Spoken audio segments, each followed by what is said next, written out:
Oke, kita kembali lagi dengan pelajaran produk kreatif dan kewirausahaan. Nah, masih di bab 4 tentang pemasaran produk, tetapi materi kita akan lanjutkan ke bagian rencana pemasaran atau marketing plan. Ya. Nah, langsung saja kita mulai. Nah, jadi marketing plan itu merupakan bagian dari business plan, ya.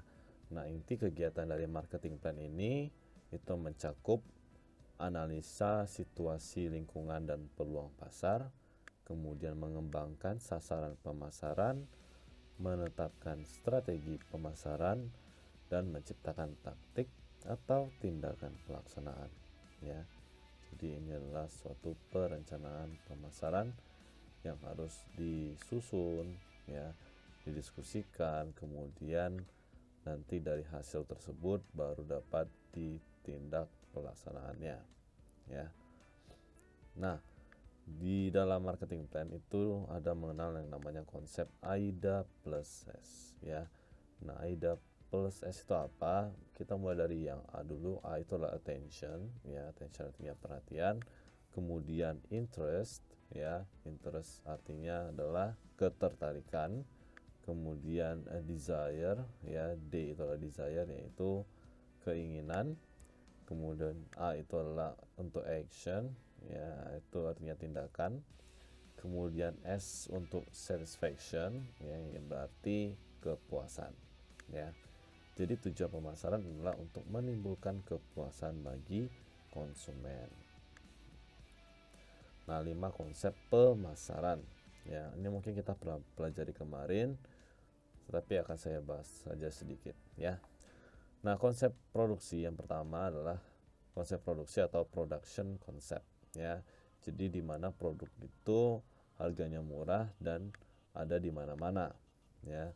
Sedangkan konsep produk atau produk konsep, ya, pusat perhatiannya hanya pada teknis pembuatan saja, ya, dan itu bersifat to please oneself. Nah, kemudian konsep berikutnya adalah konsep penjualan atau selling concept, ya. Di sini dia menjual barang dengan berbagai teknik produksi. Nah, kemudian ada konsep pasar, ya, atau marketing konsep. Nah, di sini dia memperhatikan selera, kemudian kebutuhan dan keinginan, ya, needs and wants, ya, si konsumen, ya, kebutuhan dan keinginan si konsumen. Nah, kemudian terakhir adalah konsep pemasaran berwawasan sosial, ya, atau society concept, ya, responsibility. Nah, di sini lebih kepada tanggung jawab moral untuk melayani konsumen dengan baik. Ya, inilah dia 5 konsep pemasaran. Kemudian, nah, customer satisfaction.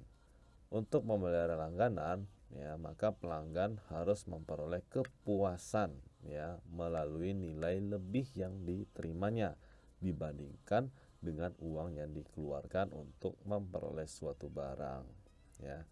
Jadi dengan uang yang dikeluarkan, dia mengharapkan atau mendapatkan nilai lebih, ya, nilai lebih dari uang yang dikeluarkan tersebut, ya, pada barang yang dia beli, ya, pada konsumen beli. Nah, itu disebut dengan customer satisfaction, ya. Jadi dia mendapatkan yang namanya kepuasan pelanggan. Nah, 3 komponen marketing konsep, ya, yang harus diperhatikan adalah yang pertama customer orientation, ya, yang artinya lebih berorientasi kepada customer, bahwa customer ini membutuhkan apa, ya. Kemudian organizational integration, ya, integrasi organisasi. Kemudian ada goal achievement atau target pasarnya, ya. Jadi begitu 3 komponen ini berhasil dijalankan, maka sudah pasti dia akan sukses, ya. Nah, apa, siapa, dan bagaimana memasarkannya? Nah, merupakan 3 pertanyaan pokok dalam pemasaran, ya. Jadi memasarkan suatu komoditi itu adalah melalui fungsi-fungsi yang terdapat dalam marketing, ya. Nah, 3 fungsi itu diantaranya fungsi yang melakukan pertukaran, kemudian fungsi yang melakukan kegiatan fisik barang, Dan yang terakhir adalah fungsi yang memberikan fasilitas atau kemudahan-kemudahan. Ya, inilah 3 fungsi yang terdapat dalam marketing. Ya. Nah, apa pula komoditi yang dipasarkan? Ya, jadi para wirausaha memasarkan berbagai jenis barang dan jasa seperti barang konsumsi. Ya, barang konsumsi itu meliputi convenience goods, kemudian shopping goods, specialty goods, instant goods, dan bulk goods. Ya, itu untuk barang konsumsi. Kemudian ada juga barang hasil bumi. Ya, ada barang industri sampai jasa. Ya, inilah komoditi yang dipasarkan. Nah, siapa yang memasarkan? Ya, bisa lembaga, bisa organisasi maupun individu. Ya. Nah, bagaimana memasarkannya? Itu adalah melihat dari fungsi barang atau produk yang dipasarkan. Ya. Nah, untuk strategi pemasaran ini sudah pernah kita pelajari, jadi ini kita skip. Nah, kemudian kita lanjut ke pengembangan produk. Ya. Pengembangan produk pada suatu perusahaan itu dapat dilakukan melalui berbagai tahap. Ya. Tahap-tahap yang biasanya diikuti dalam pengembangan produk itu mulai dari ide, ya, mulai dari suatu ide, kemudian masuk ke dalam penyaringan ide, baru ide tersebut dikembangkan, ya, baru dia akan masuk ke dalam pembuatan percobaan, ya. Nah, dari percobaan itu baru didapat analisis usaha hingga percobaan penjualan di pasar, ya, itulah tahap terakhirnya. Nah, tujuan dari pengembangan produk itu ada pula mulai dari memenuhi keinginan konsumen, memenangkan persaingan, meningkatkan jumlah penjualan, mendayagunakan sumber-sumber produksi, dan mencegah kebosanan si konsumen. Ya. Nah, kemudian ada di sini istilahnya adalah turbo marketing. Ya. Jadi pertempuran di dalam dunia marketing itu dari tahun ke tahun itu selalu berubah. Ya. Kecepatan layanan itu merupakan tuntutan konsumen pada masa kini. Ya, jadi produsen itu memulai dengan strategi memproduksi, melayani dan mengirimkan barang lebih cepat dari saingan.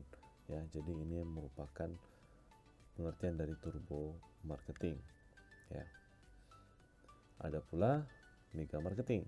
Ya, nah mega marketing adalah koordinasi yang strategi dari keahlian ekonomi, psikologi, politik, dan keahlian public relation untuk mendapatkan kerjasama dari berbagai pihak untuk memasuki suatu pasar tertentu. Ya, ini disebut dengan mega marketing.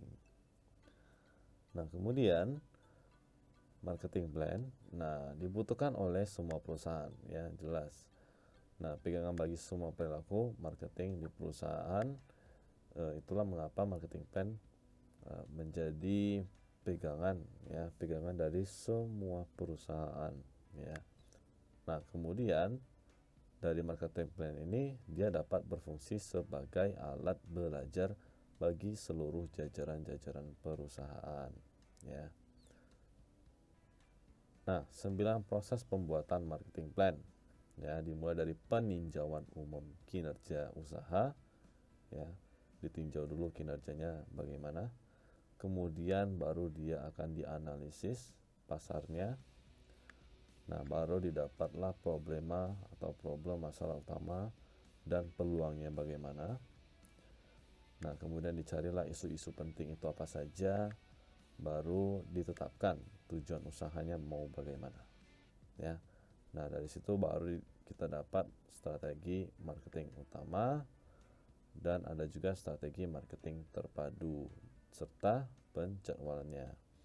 Enggak cuman strategi marketing, ya, dia juga akan lebih kepada rencana alternatif untuk mengantisipasi jika terjadi kesalahan atau kekeliruan dalam menjalankan strategi marketingnya. Ya, baru masuk ke dalam proses yang terakhir, ya, yaitu teknik evaluasi. Ya. Ini dia 9 proses pembuatan marketing plan. Nah, untuk menyusun marketing plan ini akan kita lanjutkan di pertemuan berikutnya. Oke. Nah, jadi cukup dulu untuk materi hari ini. Ya, sekian dan terima kasih.